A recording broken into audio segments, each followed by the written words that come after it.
আপনাদের পাশে থাকবে। কারণ আজকের দিনটা আমরা চাই আপনাদের ন্যায্য অধিকার আপনাদের নিজেদের চলে যায়। কিন্তু দুঃখের বিষয় বাংলাদেশ সরকার শ্রমিকদের জন্য আমরা আমাদের মজুরি থেকে বঞ্চিত হই, আমরা গুলি খেয়ে মরি, আমরা মজুরির জন্য রাস্তা আমরা দেখতে পাই না। আমরা যখন কোনো মজুরির কথা বলি, আমরা যদি কোনো ভাই বোনের মৃত্যুর খবর নিয়ে শ্রমিক ভাই ও বোনেরা আমাদের সাথে এসেছেন, তাদের সবাইকে আমার সঙ্গের মাঝে আজ বক্তব্য রাখবেন এই গার্মেন্টস শ্রমিক আন্দোলনের কিং হলো বাংলাদেশে 7.5 কোটি শ্রমজীবী মানুষ আছেন, ফরমাল ইনফরমাল সেক্টর সব কিছু মিলিয়ে।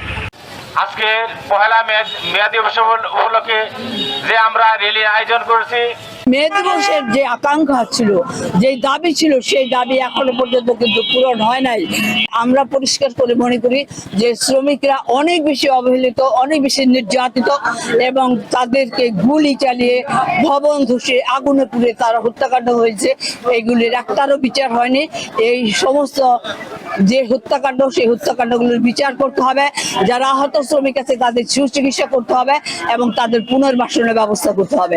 আর শেষ কথাটা হলো, আমার আগেই বলেছি, এই সরকার 2.5 মাস হয়েছে ক্ষমতা এসেছে, তারপরেও আমরা দেখতে চাই 2.5 মাসের মধ্যে তো তারা মালিকদের জন্য অনেক কিছু করেছে। তাহলে শ্রমিকদের 7.5 কোটি শ্রমিক, আজকে 7.5 কোটি শ্রমিকের জন্য প্রধানমন্ত্রী তারেক রহমান কি করেছেন? কৃষকদের জন্য কৃষি কার্ড দিয়েছেন, শ্রমিকের জন্য শ্রমিকের কার্ড কোথায়? আমরা কিন্তু দাবি করেছিলাম শহরে এবং গ্রামে প্রত্যেকটা জায়গায় রেশনিং এর ব্যবস্থা করা হোক, শ্রমিকদের জন্য গ্র্যাচুইটির ব্যবস্থা করা হোক। আমাদের অনেক নারী শ্রমিকও বুঝে না গ্র্যাচুইটি কি।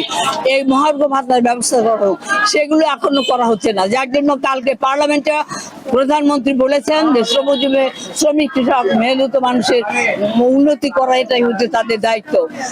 আমাদের যে শ্রম আইন বা শ্রমিকদের যে আইন কানুন গুলো সম্পূর্ণ আমরা বাস্তবায়ন চাই।